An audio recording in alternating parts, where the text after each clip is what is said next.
আবেদনের বয়সসীমা বাড়ল। গ্রুপ ই পদে আবেদনের বয়সসীমা বেড়ে হলো 41 বছর। গ্রুপ বি পদে আবেদনের বয়সসীমা বেড়ে হলো 44 বছর। গ্রুপ সি আর গ্রুপ ডি পদে চাকরিতে আবেদনের বয়সসীমা বেড়ে হলো 45 বছর। 41 বছরের বেশি বয়সসীমার পদে পুরনো নিয়ম বহাল। 11ই মে থেকে নয়া বিজ্ঞপ্তি কার্যকর। হ্যালো বন্ধুরা, এই মুহূর্তে সবথেকে বড় খবর, তোমরা প্রত্যেকে জানো যে বর্তমান রাজ্য সরকার আমাদের মুখ্যমন্ত্রী শুভেন্দু অধিকারী ঘোষণা করেছিলেন যে সমস্ত রাজ্য সরকারের চাকরির ক্ষেত্রে বয়সসীমা 5 বছর বাড়ানো হবে। অর্থাৎ চাকরি প্রার্থীদের জন্য অত্যন্ত সুখবর এটি যে চাকরি প্রার্থীদের বয়স 5 বছর বাড়ানো হবে। সেক্ষেত্রে গ্রুপ এ তাদের বয়স সর্বোচ্চ হবে 41 বছর, গ্রুপ বি তাদের সর্বোচ্চ বয়স হবে 44 বছর, গ্রুপ সি তাদের সর্বোচ্চ বয়স হবে 45 বছর ও গ্রুপ ডি তাদের সর্বোচ্চ বয়স হবে 45 বছর। এটা রাজ্য সরকার ঘোষণা করেছিল, কিন্তু অফিসিয়াল নোটিশ এতদিন আসেনি। কিন্তু গতকাল রাতে অফিসিয়াল নোটিশ আমাদের চলে এসছে এবং সেই নোটিশে কি বলেছে আমরা একটু দেখে নিই।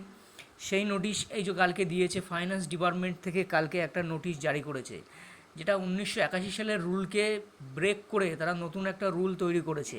সেখানে কি বলছে যে গ্রুপ এ অফিসারদের বয়সসীমা shall be raise to 41 years, মানে 41 বছর করা হলো।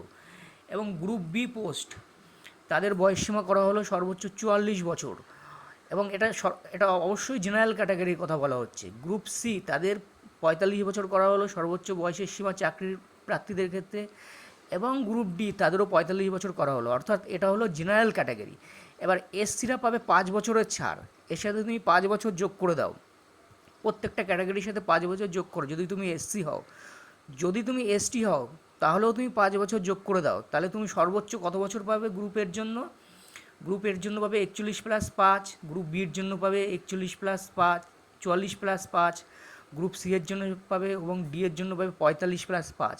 এবং ওবিসি যারা আছো, ওবিসিরা ছাড় পাবে ক বছর? ওবিসিরা ছাড় পাবে 3 বছর। তার মানে এর সাথে তুমি 3 বছর যোগ করে দাও। এটা অত্যন্ত সুখবর যে রাজ্য সরকারের চাকরি প্রার্থীদের জন্য এটা অত্যন্ত সুখবর যে তারা বয়সের একটা মারাত্মক 5 বছরের ছাড় পেল, যার ফলে অনেক ক্যান্ডিডেট নতুন করে পরীক্ষায় বসতে পারবে। যাদের বয়স একদম শেষের পথে তারা কিন্তু আবারও বসতে পারবে পরীক্ষায়। তাই এটাই ছিল আজকে জানানো খবর। তো তোমরা আমার চ্যানেলের সাথে থাকো এবং পাশে থাকো। ব্যাস, ধন্যবাদ।